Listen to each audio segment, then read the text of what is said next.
सुप्रभात प्यारे छात्रों। सर्दी की इन 7-8 छुट्टियों के बाद हमारी हिंदी की यह कक्षा वापस शुरू हुई है। आज हम अपनी भाषा मणि के पाठ सूर के पद पाठ 16 को हम पढ़ेंगे।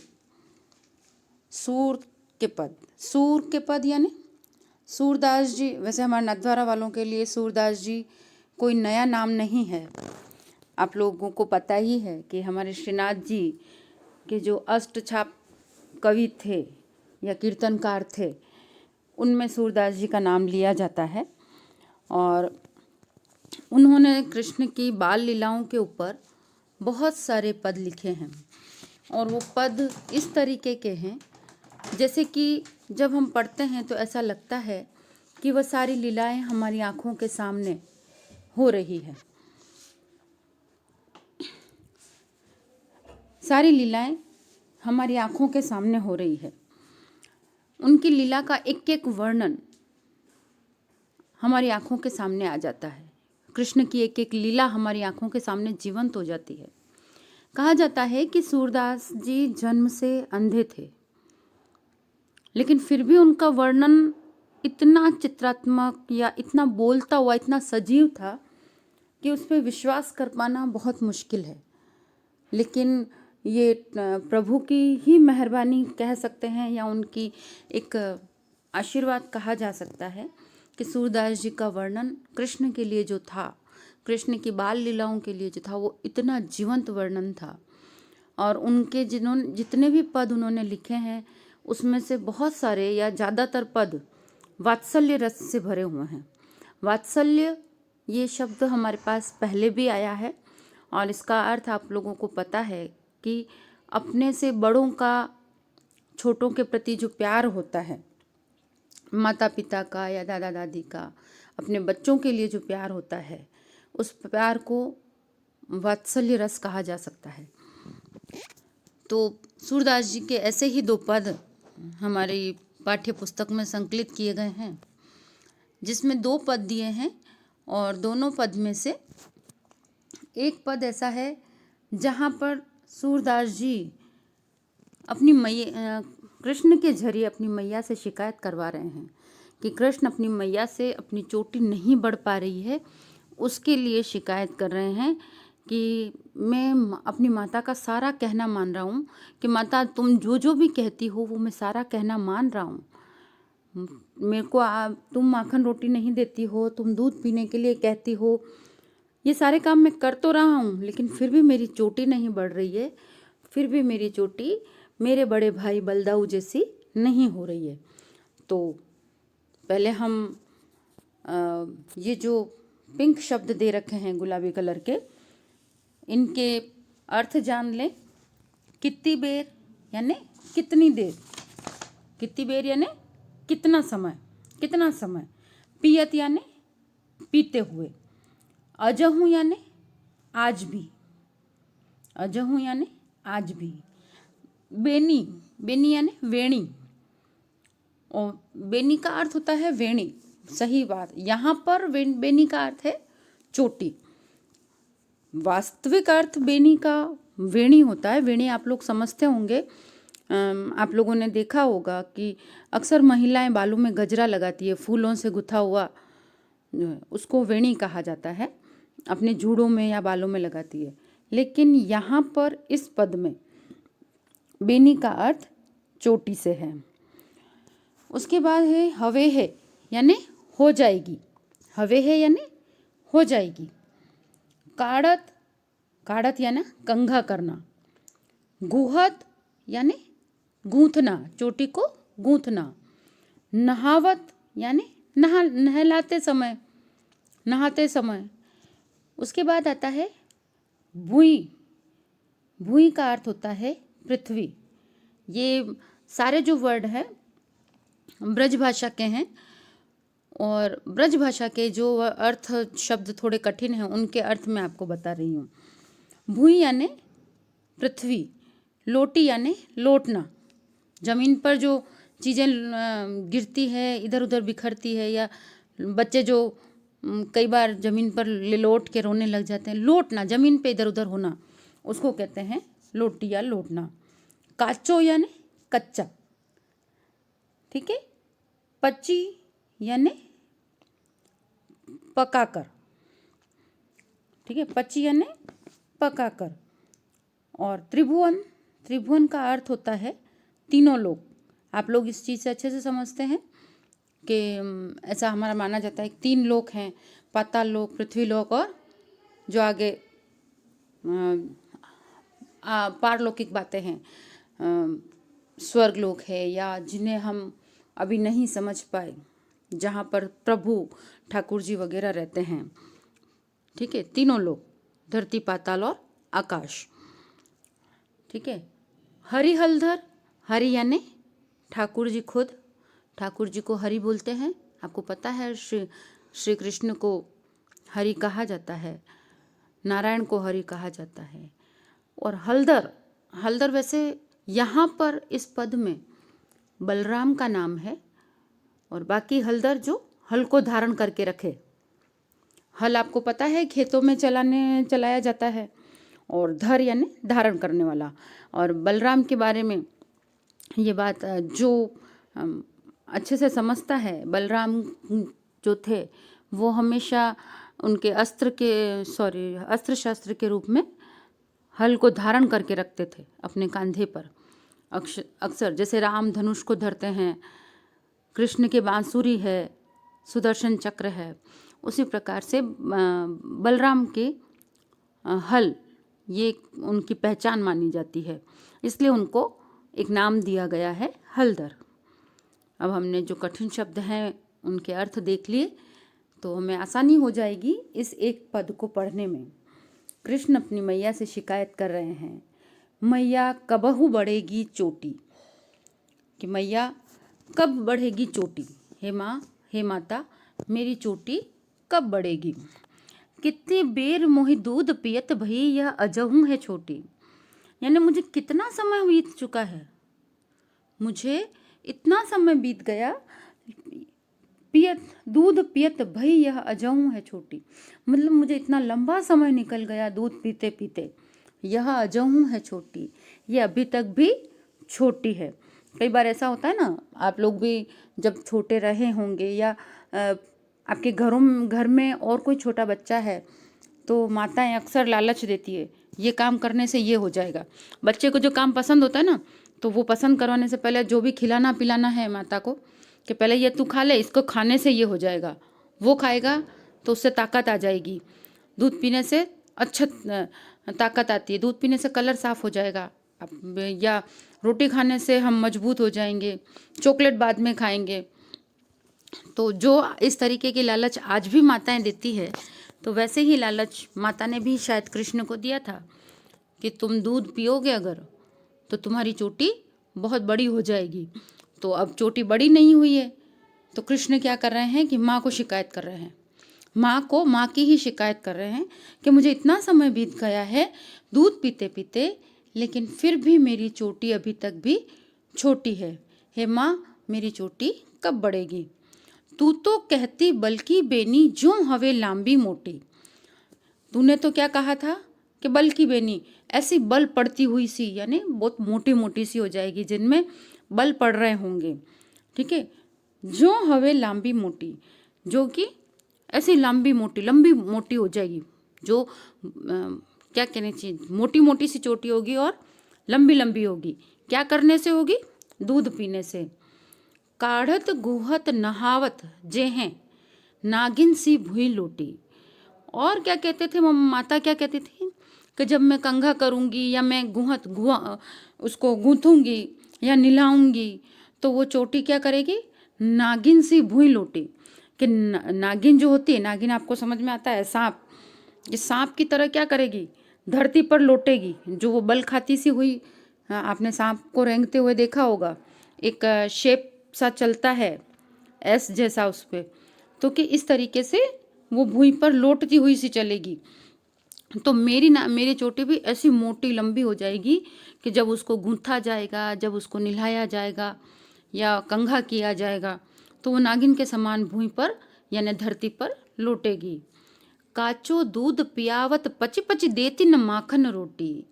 मतलब ना मुझे दूध पिलाने के लिए या मेरी चोटी बड़ी करने के लिए मेरे साथ इतना बड़ा अन्याय है कि काचो दूध पियावत, मुझे तो कच्चा ही दूध पिलाते हैं। कहते हैं कि गाय का दूध निकलते ही, गाय या भैंस का दूध निकलते ही कच्चा जो पिया जाता है निकलते ही, तो वो दूध बड़ा गुणकारी होता है। तो कृष्ण के साथ भी शायद ऐसा ही होता होगा कि माता दूध निकालते ही कच्चा दूध, आप लोग तो उबाल के पीते हैं ये सोचकर कि अगर दूध में कोई जम्स हो तो ख़त्म हो जाए। तो निश्चित है हमारे घरों में गाय नहीं है और दूध पता नहीं कहाँ कहाँ से अवेलेबल होकर हमारे पास तक आता है, तो शायद जम्स आ जाते होंगे तो हम उसे उबाल कर पीते हैं। लेकिन सच्चाई यही है कि दूध निकलते ही उस दूध को अगर हम पिए तो वो बहुत फ़ायदा करता है। तो शायद कृष्ण की माता भी उसे वही दूध पिलाती हैं तो कि कृष्ण का शरीर मजबूत होगा। और इधर कृष्ण भी वैसा दूध पी रहे हैं मन मार के, उन्हें पसंद नहीं है, ठीक है, लेकिन किस लालच में पी रहे हैं कि उनकी चोटी बड़ी हो जाएगी। तो इस वजह से वो कह रहे हैं काचो दूध पियावत, कि तू मुझे कच्चा दूध पिलाती है, पची पची, पची पची यानी पका कर नहीं पिलाती, ठीक है, और पका कर मुझे माखन रोटी भी नहीं देती। मुझे माखन बहुत पसंद है लेकिन तू मुझे माखन रोटी नहीं देती। इस तरीके से कृष्ण जो हैं अपनी मैया से शिकायत कर रहे हैं। और ये इस लीला का वर्णन करते हुए सूरदास आगे कहते हैं कि सूरदास त्रिभुवन मनमोहन हरिहलदर की जोटी। सूरदास जी कहते हैं कि इस पूरे तीनों लोकों में, त्रिभुवन यानी तीनों लोकों में, मनमोहन मन को मोहने वाली ये एक बाल लीला है। और हरिहलधर की जोटी, जोटी का अर्थ है यहाँ पर जोड़ी, ठीक है, कि ऐसा मन को मोह ले, ऐसी तीनों लोकों में सुंदर मनोहर जो एक जोड़ी है वो किसकी है? हरिहलधर यानी बलदाऊ और कृष्ण की, बलराम और कृष्ण की ऐसी जोड़ी है। आपको ये पद अच्छे से समझ में आया होगा। फिर भी अगर कहीं कोई आपको दिक्कत आए तो जब भी हमारी अगली क्लास होगी तो आप उसमें आप अंडरलाइन करके रखें। कोई शब्द अगर ऐसा है जो आपको नहीं समझ में आया या जो लाइन आपको समझ में नहीं आई है वो मुझसे आप वापस पूछ लीजिएगा। अब हम दूसरा पद देखते हैं। दूसरा पद है जहाँ पर गोपियाँ कृष्ण की शिकायत कर रही है। कृष्ण की शिकायत कर रही है किससे? माँ यशोदा से। पहले पद में कृष्ण शिकायत कर रहे हैं अपनी माँ से, अपनी ही माँ की शिकायत कर रहे हैं। माँ से शिकायत कर रहे हैं और माँ की ही शिकायत कर रहे हैं, क्योंकि माँ ने कहा था कि चोटी बढ़ जाएगी, बाल लंबे हो जाएंगे, और वो हुए नहीं, तो माँ की ही कंप्लेन माँ को कर रहे हैं। और अब दूसरा जो पद है उस दूसरे पद में गोपियाँ कृष्ण की शिकायत कर रही है माँ यशोदा से। आपको पता है कि कृष्ण बड़े ही नटखट रहे अपने जीवन में, और कृष्ण की अपनी लीलाएं हैं जिन्हें हमें देखने सुनने में बहुत आनंद आता है। तो ऐसी ही एक लीला का वर्णन सूरदास जी फिर कर रहे हैं जहाँ पर गोपियाँ यशोदा से कृष्ण की शिकायत कर रही है। पहले जो कठिन वर्ड हैं, कठिन शब्द हैं, उनके अर्थ हम वापस ढूंढ लेते हैं, समझ लेते हैं। लाल का अर्थ है बेटा, ये तो वैसे बहुत ही आसान है। लाल का अर्थ है बेटा। सुनो यानी सुनसान। ढूंढ ढटोरी, ढटोरी यानी इधर उधर, ठीक है, इधर उधर। सखन यानी वो, ये सखन भी वैसे हाँ हमारे नाथद्वारा में तो ब्रज भाषा बोली जाती है, तो आप लोगों के लिए शायद ये वर्ड थोड़े आसान हो जाएंगे। सखन यानी सखा, दोस्त, ठीक है। उखल, उखल पुराने घरों में या गांव के घरों में आज भी होते हैं जहाँ पर मसालों को या धान को कूटा जाता है। ओखली जिसको कहते हैं, आपने जब छोटी क्लासों में रहे होंगे तो ओ से ओखली पढ़ा, तो वहाँ पर आपने एक चित्र भी देखा होगा, बड़ा सा होता है। और अभी अभी अभी तो हमारे घरों में छोटी छोटी से अमान दस्ते जिनको कहते हैं हम, तो वो जो बड़े, कई गाँव में तो अगर आप जाएंगे तो ज़मीन के अंदर खुदे हुए ही दिखेंगे, और कहीं जगह पर ऐसे उठाऊ जो होते हैं एक जगह से दूसरे जगह, बड़े बड़े, जिनमें बड़े मसाले भी कूटे जाते हैं, धान भी कूटा जाता है, उसको कहते हैं उखल। उखल। सीके, सीके भी आप लोगों ने देखे होंगे, जिसको हम छीका कहते हैं, जो कि अक्सर ये भी चीज़ अब हमारे शहरों में नहीं मिलती, लेकिन गाँवों में मिल जाती है। कि गाँव में छत की उल्टी छत जो होती है रूम की या रसोई की, वहाँ पर कड़े से लटके हुए कुछ टोकरियाँ बंधी रहती है, जिनमें लोग बाग सामान रख देते हैं, या जानवरों से बचाने के लिए, जैसे दूध दही रख दिया उस समय पे, दूध दही के भाई नीचे बिल्लियाँ वगैरह आ जाए या कोई भी जानवर आ जाए तो इतना ऊपर चढ़ के नहीं ले पाएगी या मुंह नहीं मार पाएगी। आज भी गाँव में ऊपर टोकरियाँ लटका कर, जैसे आलू प्याज रख दिए हैं, या जो पुराने घर हैं जिन पे फ्रिज वगैरह नहीं है तो दूध वगैरह वो भी इसी तरीके से लटका दिए जाते हैं। बहुत से घरों में आपको इस तरीके के छींके मिलेंगे, बड़े बड़े पाटिये लगे हुए हैं जहाँ पर बिस्तर रख दिए जाते हैं। ये सारी चीज़ें अब गांव में ही मिलती है। अनभावत, अनभावत यानी जो हम नहीं भाया, ठीक है, जो हम भाना किसको कहते हैं, जो हमें पसंद आ रहा है, उसका विलोम शब्द है अनभावत। लेकिन ये ब्रज भाषा में है, हिंदी के नहीं है, ये ध्यान रखने वाली बातें हैं, ठीक है। अनभावत भूई में ढरकायो, भूई अभी अभी हमने ऊपर पढ़ा, भूई लोटी, भूई यानी पृथ्वी, अनभावत जो नहीं भाता, ढरकायो यानी ढोल दिया, बिखरा दिया, गिरा दिया, ठीक है। गोरस, गोरस भी आप लोगों के लिए कोई विशेष कठिन शब्द नहीं होगा। गाय से प्राप्त जो चीज़ें हमको मिलती है, दूध दही छाछ माखन, ये सब गोरस में आता है, ठीक है। ढोटा का अर्थ होता है लड़का, ढोटा का अर्थ लड़का। ठग का अर्थ चोर, ठीक है। और हटिके, हटिके यानी डांटना, हटी का अर्थ होता है डांटना। पूत का अर्थ भी, ये तो हमारे हिंदी का शब्द है, ब्रजभाषा में भी पूत यानी पुत्र, ठीक है। और जायो यानी जन्म दिया। मुझे ये सारे कठिन शब्द आप लोगों को समझ में आ गए होंगे। और भी कुछ कठिन शब्द हों तो आप लोग अंडरलाइन कर लीजिएगा, और हमारी जो अगली लाइव क्लास हो उसमें आप मुझसे इनके बारे में पूछ लीजिएगा। तो अब हम इनका अर्थ अपन देख लेते हैं कि कितने मतलब एक मिठास लिए हुए शिकायत गोपियाँ यशोदा से कर रही हैं, जिनमें कुछ आक्रोश भी है, कुछ गुस्सा भी है, और अधिकार, सबसे बड़ी बात जो ये है कि बड़ी अधिकार से गोपियाँ यशोदा को डांट रही हैं, और उस डांट में शिकायत छुपी हुई है और शिकायत में डांट छुपी हुई है, दोनों एक दूसरे में गुले मिले से हुए हैं। तेरो लाल मेरो माखन खायो, यशोदा को गोपी कह रही है कि तेरे लाल ने यानी तुम्हारे पुत्र ने मेरे घर का माखन खा लिया। दोपहर दिवस जानी घर सुनो, ढूंढ ढटोरी आप ही आयो। दोपहर यानी दिन के समय, दोपहर आपको समझ में आता है अच्छे से, कि जब घर में कोई नहीं था, भाई खेतीहर लोग हैं, कृषक लोग हैं, सब अपने अपने काम से गए हुए हैं, तो गोपी कह रही है कि दोपहर दिवस जानी घर सुनो, घर को दिन के समय, दोपहर के समय जब घर में कोई नहीं था, सुनसान था, तो उसे ये बात पता चल गई, ढूंढ ढटोरी आप ही आयो, और इधर उधर से खोजता हुआ खुद ही आ गया। मतलब हम लोगों ने, किसी ने बुलाया नहीं, उसने हमारे घर का ध्यान रखा कि घर कब किस वक्त सुनसान पड़ा रहता है, और ढूंढते ढटोरते इधर उधर से आ गया। खोली किवारी बैठी मंदिर में, ठीक है। खोली किवारी, किवारी यानी किवाड़, मतलब खोली किवाड़ी, घर के किवाड़ खोल दिए।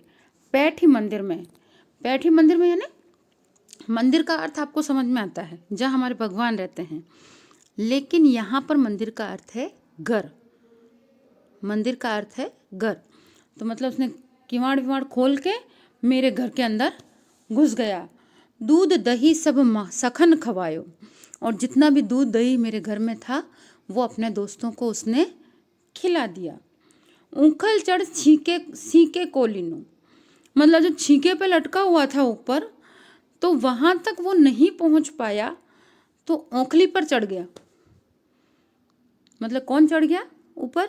कृष्ण ने औंखली पर चढ़कर छीके के ऊपर जो कुछ पड़ा था वो भी उसने वहां से ले लिया। अनभावत भुई में ढरकायो, मतलब जो उसको पसंद आया वो तो उसने खाया, दोस्तों को खिलाया, और जो नी भाया तो उसने भुई ढरकायो, यानी उसने जो निभाया उसको धरती पर बिखेर दिया, पृथ्वी पर ढोल दिया। ठीक है। दिन प्रतिदिन हानि होती गोरस की, यह ढोटा कोनो ठग लायो। मतलब उल्हाना दे रही है गोपी, ताना मार रही है यशोदा को कि दिन प्रति हानि होती गोरस की। अब ये रोज रोज रोज गोरस की हानि हो रही है, हमारे घर में दूध दही की हानि हो रही है।